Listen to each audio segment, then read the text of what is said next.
Hi gorgeous, hi gorgeouses, hi beautiful people. Thank you so much for being here. Today we're talking about feminism, and this is this is off the dome. I consume feminist literature. I like frame things within the paradigms of feminist theories on occasion, but let it be known that this is really just like my own observations, and I don't know what I'm talking about in the sense that like I haven't spent a lot of time in academia.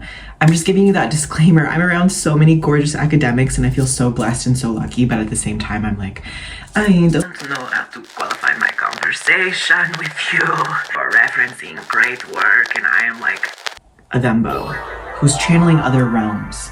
To each their own. This might not be for you, and I am okay with that. Let me grab my Simone de Beauvoir so I can feel something. I think the most powerful feminist theory that has stuck with me the most has been Audre Lorde's work on pleasure. I encountered that a couple years ago, and it's something that I routinely come back to because I think for me, that is the heart of my feminism. That's the heart of most of my philosophy. I am a pleasure-seeking individual. I think that it is very liberating for femmes, especially for all people truthfully, but for femmes especially, to prioritize their pleasure, to own their pleasure, to have communication, a relationship with their pleasure outside of other people's constructs and in spite of other people's constructs. Your sensuality is going to upset people. Your relationship to your sexuality is going to upset people. People want to control or have access or both to a femme person's sexuality. They want to dictate whether or not you get to participate knowingly and willingly, or if you are someone who gets to be only objectified. And people are constantly, none of those things are real, by the way. Like, they cause real harm in the real world because people inflict those thought processes onto other people, onto the bodies and the psyches of femmes. Not the empty paper towel roll. But none of those things are real as far as like, those paradigms don't have to exist for you. Those paradigms don't exist for you. Those are things that have been, you know, put on you and, you know, kind of forced and woven into your psyche, but those aren't things that you're born with. Those aren't things that you need to adopt. Those aren't things that you have to carry with you the rest of your life. It's like seeing someone you don't like. It's like, the fuck? I'm good as fuck, how are you? Whenever I experience someone trying to project onto me via my like sexuality, my sensuality, the way that I show up in a room, I can feel it. I'm aware. I know the shape of it by now. I know exactly, you know, what they might be, how they might be framing me, how they might be taking me, and based on how they interact with me. But like, that has so little to actually do with me as a person. And learning how to reflect that to people, learning how to don't take the bait, don't make the self-deprecating joke. I've been in rooms where I've been like, oh, I'm the ditzy one, I'm the whore. And I've been in rooms where that's been said about me, and I've been like, what the hell is going on? Like, this person doesn't even really know me that well, and is like feeling comfortable to make jokes about the way that I interact with my body and the way that I present myself, and they feel comfortable to say these things. And I think that's my number one thing. Don't take the fucking bait when someone tries to lock your sexuality, your sensuality, your pleasure into a box that is consumable, something that they feel like they know better than you, or that they can assign to you. Don't take the bait. Reflect it back to them. Ask them, you know, well, what do you mean by that? What do you mean by that is such a powerful tool for a femme to have in her arsenal, in their arsenal. What did you mean by that? So actually, what did you mean by that? You wanted me to assume and to agree with you that like my value is based in this, or that people should be able to look at me and think this thing. But what did you mean by that, and why did you say that? Where does that belief stem from? Let's get to it. It's 2 p.m. and we're at a Kroger's, but like, let's get to it. What did you mean by that? I truthfully believe that so much can be solved, and this is just something that I'm like genuinely seeing in my everyday life, by decentering men. We know this. That's kind of the wave of feminism that we're on right now. That's very much in the online zeitgeist. It's just like, yes, you've been taught to edit yourself. You've been taught to consider men in every room that you go into to make sure that you're appropriate for them, make sure that you are vying for their, you know, well wishes and affection, and, you know, valuing our own voice. And it's awkward for me, and this might ring as like kind of sad for people who haven't had such a tough time dealing with the decentering of men. I've been, you know, raised very religiously. I had a very domineering and overpowering father figure in my life, and I've dated men for years and years and years. So I've had a time I've had a time of decentering. I think being able to perceive yourself as romantically, the male gaze has seemed to be, you know, one of the only ways to be perceived in this romantic way, as far as like what's like very popular. Fall in love with your own gaze of yourself, realizing that like you're going to be in this relationship with yourself for the rest of your life. So this one really needs to count. This one really needs to be good. This one really needs to have, you know, a beautiful pleasure to it. Really romanticizing your gaze. And that could mean like putting mirrors up. I am in that mirror, just like, oh my God, nobody can really tell me anything. Like, I'm beautiful, I'm alive, and I want to see. Y'all get to see it. I want to see it. And so I will spend time in the mirror, you know, doing my skincare, doing my makeup, doing affirmations, dreaming myself up. I've changed and evolved so much throughout my life, and that is part of my relationship with myself, is that I'm like, do you know what? I think you want a glow up. I think you want an evolution. And that has meaning for me. Of course it should deepen. And, you know, I want that relationship to spread and deepen into like breathwork practices and things that are, you know, even more sustainable and healthy and good for me over time, and less like in the vanity department. But I am very much, I feel like an old soul in the sense that I'm like, I'm only going to be young once. In this particular vessel, in this particular body, and I want to enjoy the fuck out of it. I want to have my eyes on it. I want to be appreciating it. I want to be in relationship with my beauty and with my youth. And I'm 29, so it's like, I know I'm in a very like, I don't actually believe this, but I am like in this thought process of like, if you don't use it, you lose it. I'm wearing a crop top. Like, I want to stay, you know, in relationship with that part of my sensuality. Romanticizing yourself, falling in love with your own gaze. It doesn't have to be visual. You could fall in love with your own gaze just by the way that you write in your journal, the way that you frame your life, the way that you frame the interactions that you have, the way that you conceptualize your friends and your lovers and the food that you eat and the places you go. Like, you can fall in love with your own perception of self. And it's actually so crucial that we fall in love with our own perception of self. Every single one of us needs to do that, so that we don't seek that perception in another person and outsource something that is so uniquely ours. And of course, we experience the beauty of being perceived by others.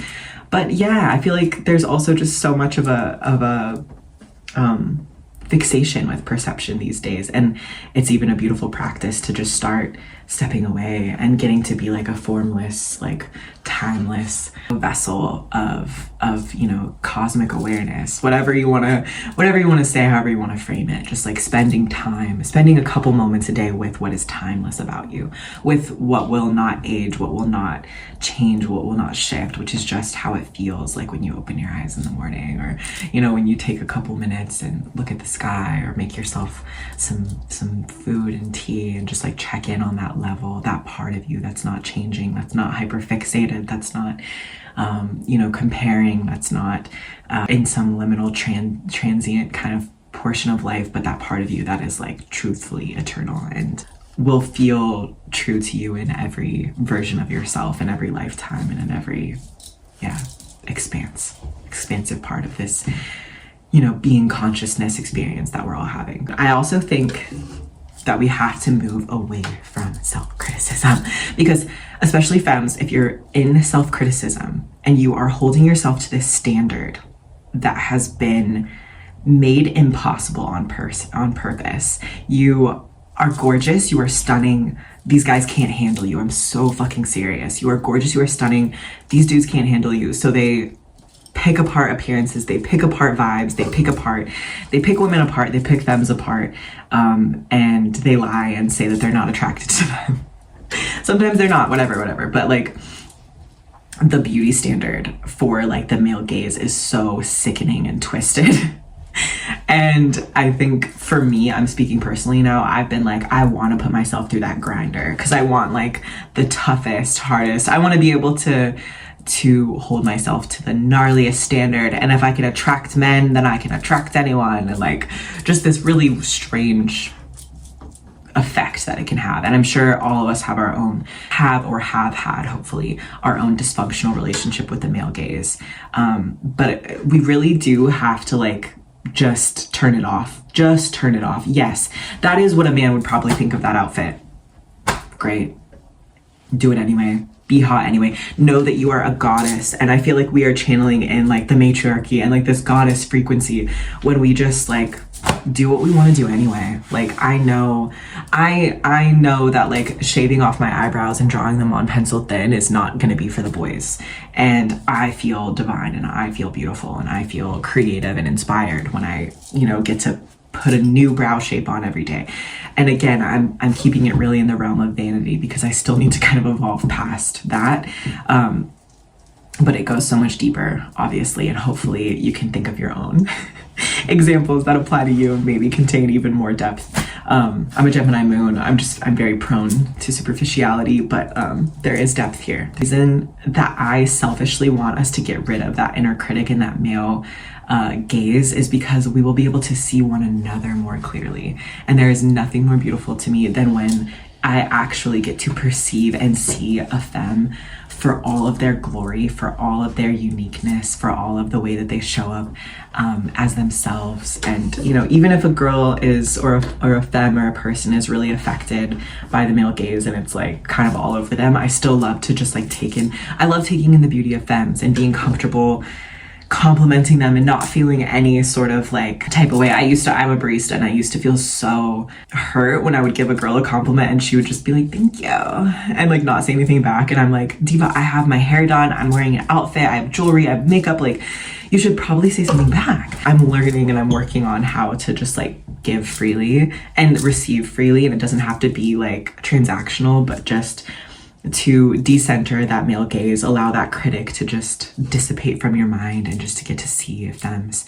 And I think ultimately the true goal is that we kiss each other a lot more and that we romance each other and that we show up for each other. We are centering women, and that's like a necessary. You can't just decenter men and then center yourself. Like you can and you should in a lot of ways, but like we're also like we're trying to shift actual like political and economic and societal issues. Like this has been an imbalance for a long time. So like if you harbor feelings of contempt and jealousy and comparison and hatred towards other women, then you can't be doing your part to like actually balance the scales. Then you're just doing like a hyper individualistic thing where you're like, I decenter men and I also don't fuck with women and I still, harbor all this resentment towards them. Women and femmes are sometimes very challenging people because they've been through a lot.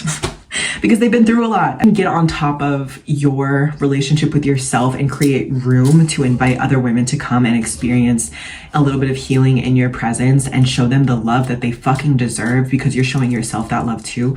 Obviously, we don't want like people who abuse that. Healthy boundaries are so important. Knowing how to say, I want to spend this much time with you and this is how much I have to give. And then and if you get those red flags of someone who's like, to speak in a chronically online sense, like aura farming you or like energy vampiring you or just wants to like come into your space and kind of suck you dry and make sure that you don't feel good anymore, like having no tolerance for that is majorly important. And I mean like no tolerance, like that's just a no, it's a non-negotiable. But when women are and femmes are looking for an opportunity to love themselves and step into themselves and have a chance to try and have a chance to be listened to more deeply and have a chance to show up and receive that kind of care, it's so beautiful. When we have decentered men, we've prioritized our own gaze, we have gotten really in touch with our own pleasure, and when we have a little extra space to just create and channel in this matriarchy, this goddess frequency, this energy of like the divinity of who we actually are outside of that male gaze. And it's been so interesting because I've met so many beautiful, incredible femmes and like we'll experience this together, and then like a man will enter the room and the energy will just shift like crazy because we have all this conditioning and we feel like we're supposed to compete with each other and we feel like we're supposed to vie for this person's attention.